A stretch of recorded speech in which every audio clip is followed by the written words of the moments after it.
اعوذ باللہ من الشیطان الرجیم بسم اللہ الرحمن الرحیم. پڑھیے الصلاۃ والسلام علیک یا رسول اللہ وعلی آلک واصحابک یا حبیب اللہ. الصلاۃ والسلام علیک یا نبی اللہ وعلی آلک واصحابک یا نور اللہ. درود پاک پڑھنے کے بے شمار فضائل و برکات ہیں. بہت ساری فضیلتیں درود پاک کے ابواب میں ملتی ہیں. ایک وہ صحابی کے جو one of the biggest businessman اس زمانے کے بہت بڑے تاجر بھی تھے اور عشرہ مبشرہ میں سے بھی تھے، حضرت عبد الرحمن بن عوف رضی اللہ تعالیٰ عنہ. وہ روایت کرتے ہیں کہ ایک دن نبی پاک صلی اللہ تعالیٰ علیہ وسلم نے اپنے گھر سے باہر ایک باغ کی طرف تشریف لے گئے. کہتے ہیں میں بھی پیارے آقا علیہ الصلوۃ والسلام کے پیچھے پیچھے جانے لگا. وہاں جا کر دیکھا کہ نبی پاک نے قبلہ رخ اپنا رخ کیا اور آپ سجدے میں چلے گئے. اتنا طویل سجدہ کیا کہ مجھے یہ خوف ہوا کہ کہیں اللہ کریم نے نبی پاک علیہ الصلوۃ والسلام کی روح مبارکہ کہیں سجدے ہی میں تو نہیں قبض فرما لی، آقا دنیا سے تشریف تو نہیں لے گئے. کافی لمبے سجدے کے بعد نبی پاک علیہ الصلوۃ والسلام نے جب سر مبارک اٹھایا تو آقا علیہ الصلوۃ والسلام کو یقیناً احساس ہوا کہ کوئی ساتھ ہے. فرمایا کون ہے؟ کہا حضور عبد الرحمن. کا کیا کام ہے؟ کہ حضور آپ نے اتنا لمبا سجدہ کیا کہ میں تو سمجھا بلکہ مجھے یہ خوف ہوا کہ کہیں سجدے میں ہی آپ کی روح مبارکہ قبض نہ فرما لی گئی ہو. تو نبی پاک علیہ الصلوۃ والسلام نے کیا خوب جواب ارشاد فرمایا. فرماتے جبرائیل امین میرے پاس آئے تھے اور انہوں نے مجھے خوشخبری دی کہ اے محبوب صلی اللہ علیہ وسلم، اللہ فرماتا ہے جو آپ پر درود پڑھے گا میں اس پر رحمت نازل فرماؤں گا، جو آپ پر سلام بھیجے گا میں اس پر سلامتی اتاروں گا. اس نعمت کا شکر ادا کرنے کے لیے میں نے اتنا طویل سجدہ کیا ہے. اللہ اکبر. ذرا سوچیں، ہم درود پڑھیں آقا پر، اللہ فرماتا ہے میں اس پر رحمت نازل فرماؤں گا، جو سلام بھیجے اللہ اس پر سلامتی نازل فرمائے گا. مگر ایک اور عشق والی بات سمجھنی یہ ہے، درود ہم پڑھیں رحمتیں ہم پر برسیں گی، سلام ہم پڑھیں سلامتی ہم پر برسے گی، مگر سجدہ کون کر رہا ہے؟ شکرانہ کون ادا کر رہا ہے؟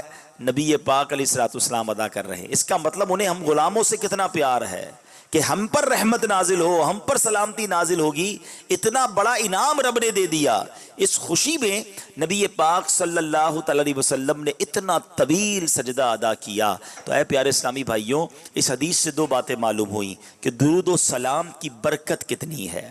آج فضول باتوں میں گھنٹوں لوگ ضائع کرتے ہیں، تو اپنا وقت ضائع نہ کریں فضول باتوں میں، بلکہ درود و سلام پڑھتے رہا کریں. اور دوسرا، پیارے آقا علیہ الصلوۃ والسلام ہم سے کتنا محبت فرماتے ہیں. نبی پاک علیہ الصلوۃ والسلام کتنے مہربان ہیں. تو جو اتنے مہربان آقا ہو انہیں ناراض نہیں کیا جاتا، ان کی سنتوں پر عمل کیا جاتا ہے، ان کی باتوں پر فالو کیا جاتا ہے. تو اللہ کرے کہ ہم ایسی زندگی گزاریں کہ سرور کائنات صلی اللہ تعالی علیہ وسلم ہم سے راضی ہوں اور ہم ان کی برکتیں حاصل کر سکیں. آئیے محبت کے ساتھ بآواز بلند درود پاک پڑھ لیں. صلو علی الحبیب صلی اللہ تعالی علی محمد صلی اللہ علیہ وسلم. آج جس موضوع پر چند مدنی پھول میں نے پیش کرنے ہیں، ہمارے صحابہ، ہمارے اسلاف، ہمارے بزرگان دین اللہ کے مبارک کلام قرآن پاک سے کتنے اٹیچ تھے. ان کا دل کیسا قرآن میں لگتا تھا، وہ قرآن کو سمجھتے کتنا تھے اور پھر اس کی تلاوت کیسے کرتے تھے. اور آج کے اس دور میں ہمارا قرآن پاک سے تعلق کیسا ہے، اس بارے میں کچھ جاننے کی کوشش کریں گے. پیارے آقا علیہ الصلوۃ والسلام نے جب اعلان نبوت فرمایا تو ہر طرف سے ظلم و ستم کی آندھیاں بڑھنے لگیں. مسلمانوں کو جینا مشکل کر دیا گیا، جو اسلام لاتا اس کو مارنا شروع کر دیتے. ذرا سوچیں، ہم مسلمان ہیں اور آج اجتماع کر رہے ہیں، ہمیں کوئی پرابلم نہیں اللہ رسول کا نام لینے پر، مگر ایک وقت وہ تھا جب رب کا نام لینے پر مارا جاتا تھا، جب کلمہ پڑھنے پر لہو لہان کر دیا جاتا تھا. تو اس مشکل دور میں نبی پاک نے صحابہ کو حبشہ کی طرف ہجرت کرنے کی اجازت عطا فرمائی. حبشہ کہاں ہے آج کے دور میں؟ حبشہ دنیا کے نقشے پہ دیکھیں تو حبشہ نام کا کوئی ملک تو نظر نہیں آتا. تو ایکچولی جو حبشہ ہے وہ ایتھیوپیا ہے. ایتھیوپیا جو ہے وہ اس زمانے میں حبشہ تھا جو افریقہ کا ملک ہے، اور مسلمانوں نے جو سب سے پہلی ہجرت کی تھی وہ حبشہ کی جانب کی تھی، اور حبشہ ہی وہی جگہ ہے کہ جہاں سے حضرت بلال حبشی بھی آئے تھے، اور یہی وہ جگہ ہے جہاں وہ نجاشی بادشاہ بھی تھا۔ اچھا، اب ہوا یہ کہ جب حبشہ میں نجاشی بادشاہ کی حکومت تھی، اور نجاشی جو بادشاہ تھا رحمت اللہ تعالی علیہ، اس نے صحابہ کرام کو اپنے دربار میں بلایا، اور وہاں ہوا یہ کہ جب صحابہ پہنچ گئے نا تو ان کفار مکہ کو چین نہیں آ رہا تھا کہ یہ ہمارے چنگل سے نکل گئے، ہم تو ان کو مارنا چاہتے تھے، یہ افریقہ پہنچ گئے۔ تو وہ ظالم وہ بھی افریقہ پہنچے، وہ بھی حبشہ پہنچے، اور نجاشی بادشاہ سے کہتے ہیں کہ ہمارے کچھ مہمان، ہمارے کچھ مجرم تمہارے پاس آ گئے، بھاگ کر آگے واپس کرو۔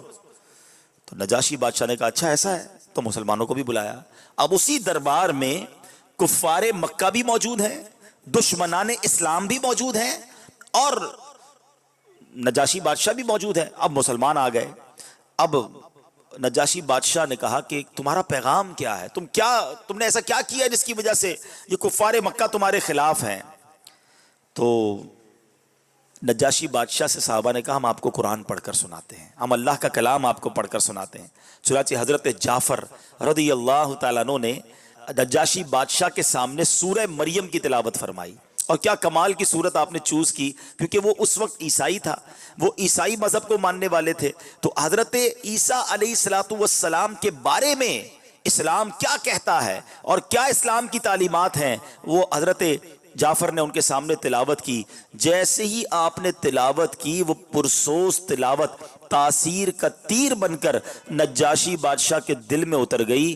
آپ تلاوت کرتے جاتے تھے، وہ پھوٹ پھوٹ کر روتا جا رہا تھا، اور اس نے جملہ کہا کہ قرآن اور جو انجیل ہے یہ ایک ہی نور کے دو چراغ ہیں، ایک ہی نور کی ہدایت ہے، اور یہ ہمیں وہی رب کی طرف بلانے والے کلام ہیں۔ اس واقعے کے بعد نجاشی بادشاہ نے اپنا ایک وفد بھیجا نبی پاک علیہ السلام کی بارگاہ میں۔ اس وفد میں 70 افراد تھے۔ یہ لوگ جب نبی پاک کے پاس پہنچے تو اب سرور کائنات علیہ السلام نے ان کے سامنے یاسین شریف کی تلاوت شروع کر دی، اور جب انہوں نے یاسین شریف سنی تو اللہ کا پاکیزہ کلام سن کر یہ سارے لوگ بھی زاروں کے تار رونے لگے۔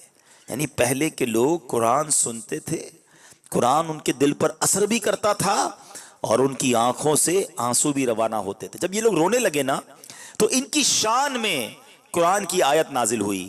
اللہ قرآن میں فرماتا ہے وَإِذَا سَمِعُوا مَا أُنزِلَ إِلَى الرَّسُولِ تَرَىٰ أَعْيُنَهُمْ تَفِيضُ مِنَ الدَّمْعِ مِمَّا عَرَفُوا مِنَ الْحَقِّ يَقُولُونَ رَبَّنَا آمَنَّا فَاكْتُبْنَا مَعَ الشَّاهِدِينَ۔ اللہ فرماتا ہے جب یہ سنتے ہیں وہ جو رسول کی طرف نازل کیا گیا تو تم دیکھو گے کہ ان کی آنکھیں آنسو سے ابل پڑتی ہیں، اس لیے کہ وہ حق کو پہچان گئے۔ کہتے ہیں کہ اے ہمارے رب، ہم ایمان لائے، پس تو ہمیں حق کے گواہوں کے ساتھ لکھ دے۔ یعنی کیسے لوگ تھے کہ جب قرآن سنتے تھے تو ان کی آنکھوں سے آنسو نکلتے تھے۔ یاد رہے کہ تلاوت قرآن پڑھنا، کرنا اور اس وقت آنسو بہانا یہ سعادت مندوں کا طریقہ ہے۔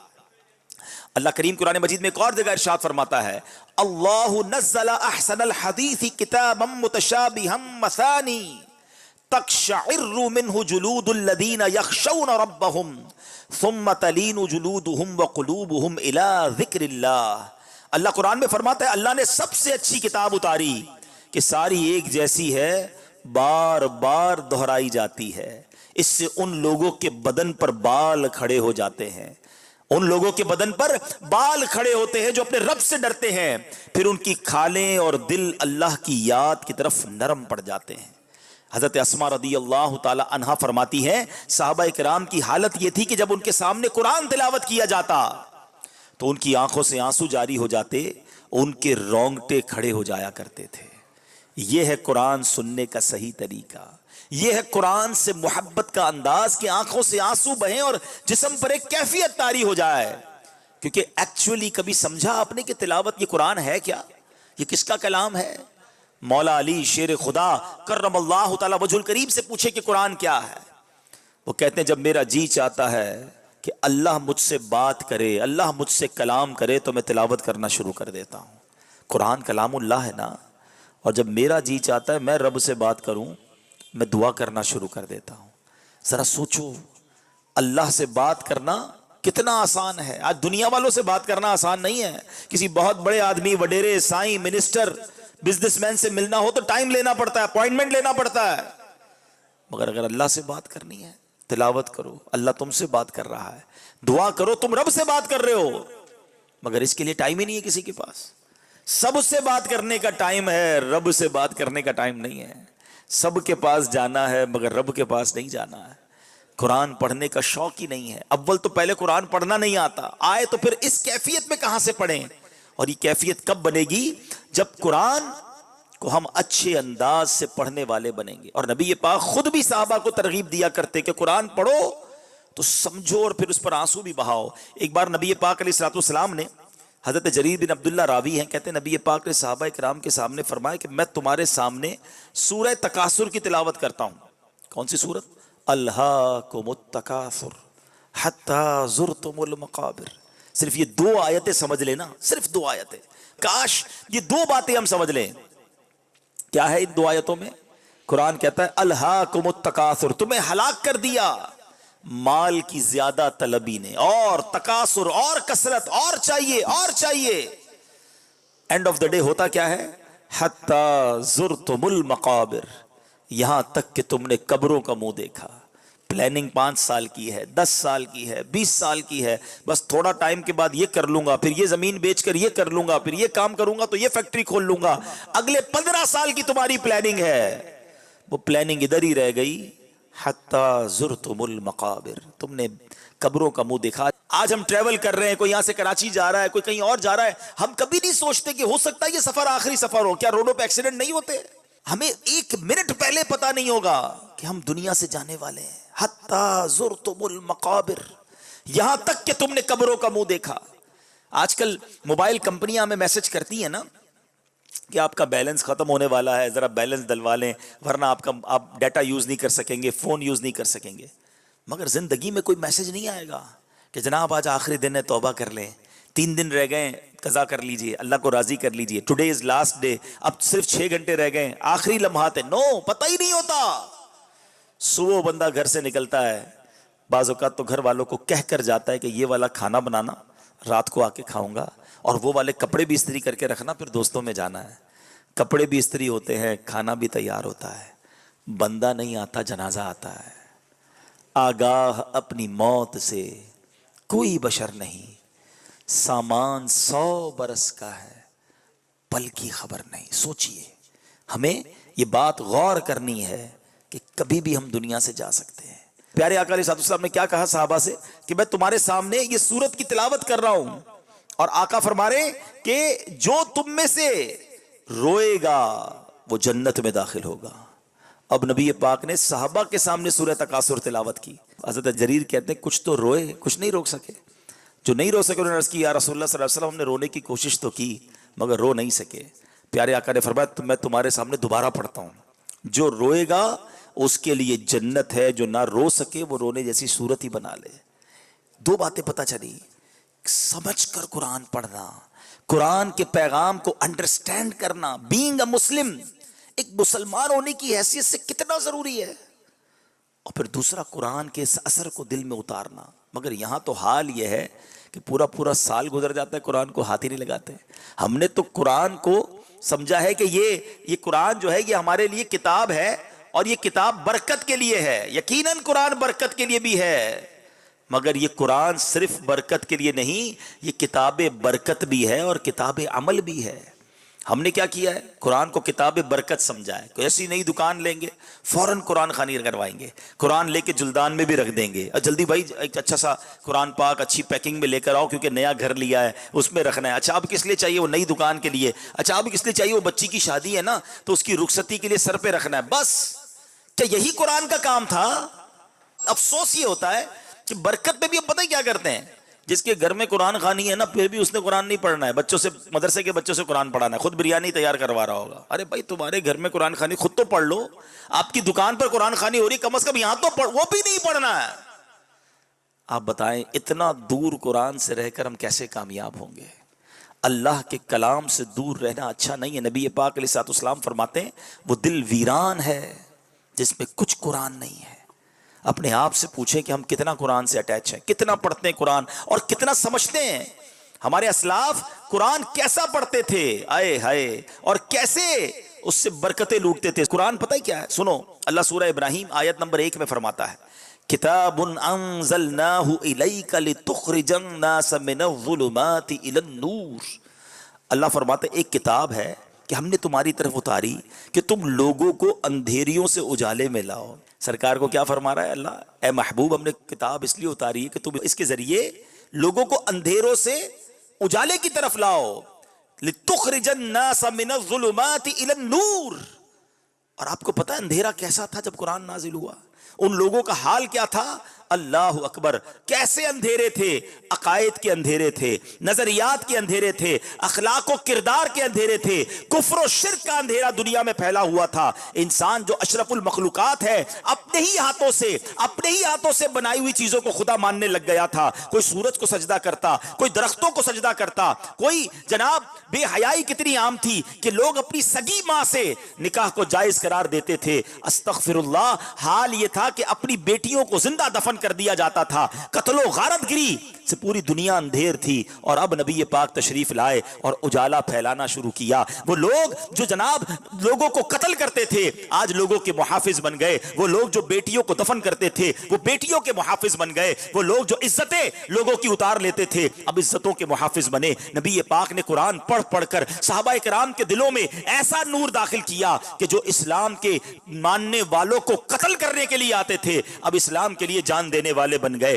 جو نبی پاک کو گرفتار کرنے آتے تھے آقا کا جلوہ جانا دیکھتے، تلاوت قرآن سنتے، خود نبی پاک کے عشق میں گرفتار ہو جاتے۔ سرور کائنات نے نور پھیلانا شروع کیا، قرآن کے نور سے دلوں کو منور کرنا شروع کیا۔ سبحان اللہ۔ اب پیارے اسلامی بھائیوں غور کیجئے آج کیا حال ہے۔ وہ نور اس زمانے میں تو پیارے آقا نے پھیلایا، کیسا پھیلایا؟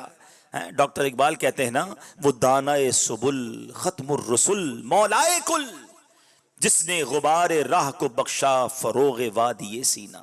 میرے آقا نے تو جس کو کہتے ہیں نا اندھیرے سے اجالا کر دیا۔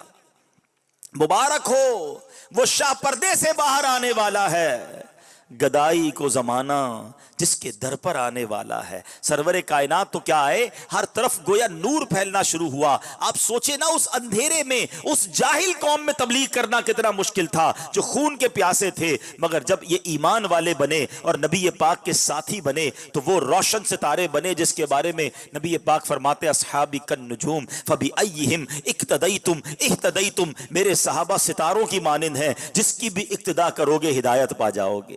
1,24,000 صحابہ کرام کا ایک لشکر میرے آقا اس امت کی رہنمائی کے لیے چھوڑ کر گئے، اور ایسی تربیت فرمائی کہ آج دنیا کا کون سا کونا ہے جہاں مسلمان نہیں؟ بتایا جاتا ہے دنیا میں 200 کروڑ کے قریب مسلمان ہیں۔ یہ کیسے ہوا؟ یہ وہ تربیت تھی نبی پاک کی، یہ وہ نور تھا جو میرے آقا نے قرآن پڑھ پڑھ کر صحابہ کی تربیت کی۔ صحابہ لے کر پوری دنیا میں گئے، اولیاء کرام نے یہ پیغام لیا اور آگے بڑھے۔ مگر آج ایسا لگتا ہے کہ قرآن سے دور ہو کر پھر ظلمتیں بڑھ رہی ہیں، پھر اندھیرے بڑھ رہے ہیں، پھر بدکاریاں بڑھ رہی ہیں، پھر دین سے دوری بڑھ رہی ہے۔ لوگ کہتے ہیں یار کفار بڑے آگے بڑھ گئے، جس کو دیکھو یہی بات کرتا ہے، دیکھو یار ترقی ان کی کتنی ہے، ان کے پاس کتنی جناب جو ہے وہ ہر طرف سے ان کے پاس آسانیاں ہیں۔ ایکچولی ہماری بھول ہے، ترقی کے سارے اسباب ہمارے پاس ہیں، ہم اس کو بروئی کاری نہیں لا رہے۔ ایک ایگزامپل کے ذریعے، کسی بندے کے پاس گاڑی ہو اور وہ اس کو 40 کی رفتار سے چلا رہا ہے، اور ایک موٹر سائیکل والا برابر سے گزرے اور 80 کی رفتار سے نکل جائے، تو کوئی یہ کہے گا کہ یار موٹر سائیکل والے تو آگے بڑھ گئے، اس کے پاس زیادہ ترقی ہے۔ ترقی تو اسی کے پاس تھی، اس کو گاڑی چلانے ہی نہیں آ رہی، یہ سپیڈ ہی نہیں دے رہا، تو موٹر سائیکل والا آگے بڑھ گیا۔ تو اس کا مطلب یہ نہیں کہ موٹر سائیکل والے کے پاس ترقی کے پاس چیزیں تھی، اس کے پاس تو موٹر سائیکل ہے، تمہارے پاس گاڑی ہے۔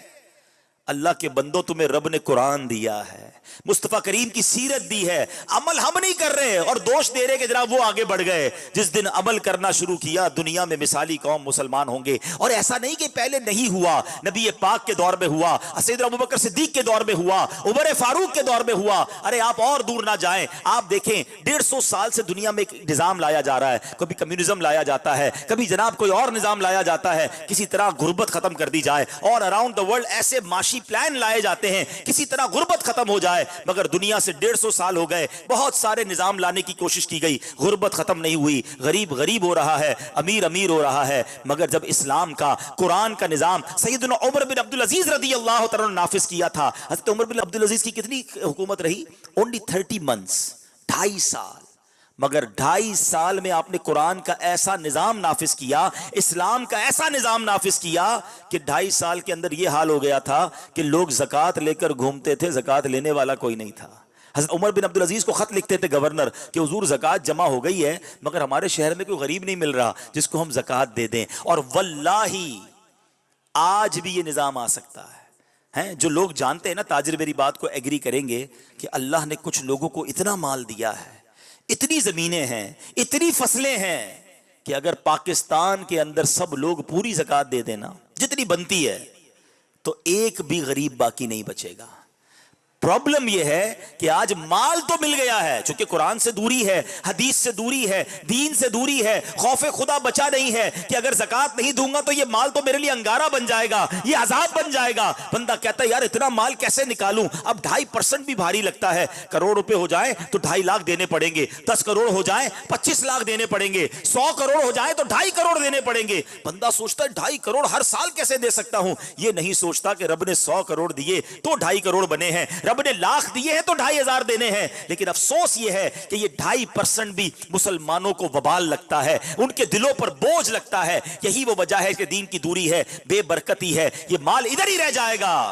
قرآن کہتا ہے الہاکم التکاثر حتی زرتم المقابر۔ یہ پیسے کون لے کے جاتا ہے؟ کبھی دیکھا کس کی قبر میں تجوری ہو، کسی کے کفن میں جیب ہو؟ خالی ہاتھ جائیں گے ہم۔ لیکن اگر زکوٰۃ نہیں دی ہوگی تو یہی مال انگارہ بن جائے گا، عذاب بن جائے گا۔ لیکن اصل میں ہم اصل میں کیلکولیٹر پہ چلتے ہیں۔ تاجر لوگ ہوتے ہیں نا، کہتے ہیں یار مولوی صاحب بات تو صحیح کر رہے ہیں، مگر 2.5% جب دوں گا تو پیسے تو کم ہو جائیں گے۔ یہ پیسے کم نہیں ہوں گے، واللہ کم نہیں ہوں گے، خدا کی قسم کم نہیں ہوں گے۔ اب آپ کہہ رہے ہیں حبیب بھائی آپ نے قسم کھا لی، میں کیوں نہ قسم کھاؤں، میرے آقا نے قسم کھائی ہے۔ سرور کائنات علیہ الصلوۃ والسلام کی حدیث ہے، اور میرے آقا فرماتے میں اللہ کی قسم کھا کر کہتا ہوں، اللہ کی راہ میں خرچ کرنے سے مال کم نہیں ہوتا۔ اب جو لوگ زکوٰۃ پوری دیتے میری بات کو ایڈمٹ کریں گے کہ جو اپنی زکوٰۃ پوری دیتا ہے، عشر پورا نکالتا ہے، وہ مجھے بتا دے کیا ہر سال آپ کی زکوٰۃ بڑھتی نہیں ہے؟ کہ ہر سال آپ کا عشر بڑھتا؟ کیسے بڑھ رہا ہے؟ اس کا مطلب آپ کا مال بھی بڑھ رہا ہے، آپ زکوٰۃ دے رہے ہیں، آپ کی ویلتھ بڑھ رہی ہے، ادھر بھی بڑھ رہی ہے، انشاءاللہ ادھر بھی بڑھ رہی ہے، ادھر الگ ثواب ملے گا، ادھر الگ اجر ملے گا۔ تو یہ قرآن سے جو دوری ہے نا، یہ ہمیں بڑی ذلت کی طرف لے جا رہی ہے۔ ہمارے اسلاف اللہ اکبر قرآن سمجھتے کیسا تھے اور اس پر عمل کیسا کرتے تھے۔ آپ کو پتا کہ حضرت فضیل بن عیاض رحمت اللہ تعالی علیہ یہ بہت بڑے ڈاکو تھے، ہاں، اور ان کی ہدایت کا سبب کیا بنا؟ قرآن کا نور دیکھو کیسا اثر کرتا ہے۔ آپ قرآن سے دوستی کر لو، قرآن آپ کو ٹھیک کر دے گا۔ حضرت فضیل بن عیاض کے سامنے ایک بار ایک قرآن پاک کی آیت پڑھی جا رہی تھی، اور یہ آیت ہے 27ویں پارے کی سورہ حدید آیت نمبر 16۔ آیت میں میسج کیسا ہے سمجھ آئے تو پتہ چلے نا، حالانکہ ہو سکتا ہے آیت ہم نے بھی کئی بار سنی ہو، سمجھتے تو ہے نہیں قرآن کو، انڈرسٹینڈ کرنے کی کوشش بھی نہیں کرتے۔ آیت کیا ہے؟ اللہ فرماتا ہے قرآن میں الم یأن للذین آمنوا ان تخشع قلوبہم لذکر اللہ۔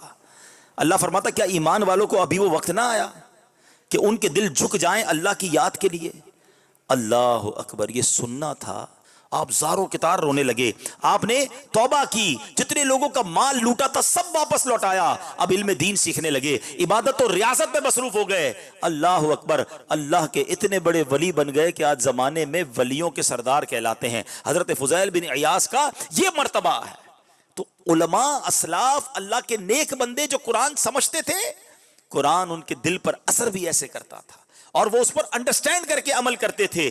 بہت سارے واقعات ہیں۔ اب 4 پارے کی پہلی آیت ہے لن تنالوا البر حتى تنفقوا مما تحبون۔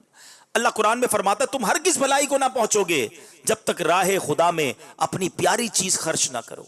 کیا کمال کا میسج ہے۔ کون سی چیز خرچ کرنی ہے؟ پیاری چیز۔ ہم کون سی خرچ کرتے ہیں؟ گھٹیا چیز جو نہیں چاہیے وہ اللہ کی راہ میں دینا ہے۔ ہمارا تو عجب مائنڈ ہے نا، کھانا بچ گیا مدرسے بھجوا دو، کپڑے پرانے ہو گئے غریب کو دے دو، جرابیں نکلی ہوں گی، پرانے جیکٹ نکلے ہوں گے، رضائیاں نکلی ہوں گی، جو رضائی پھٹ گئی، جو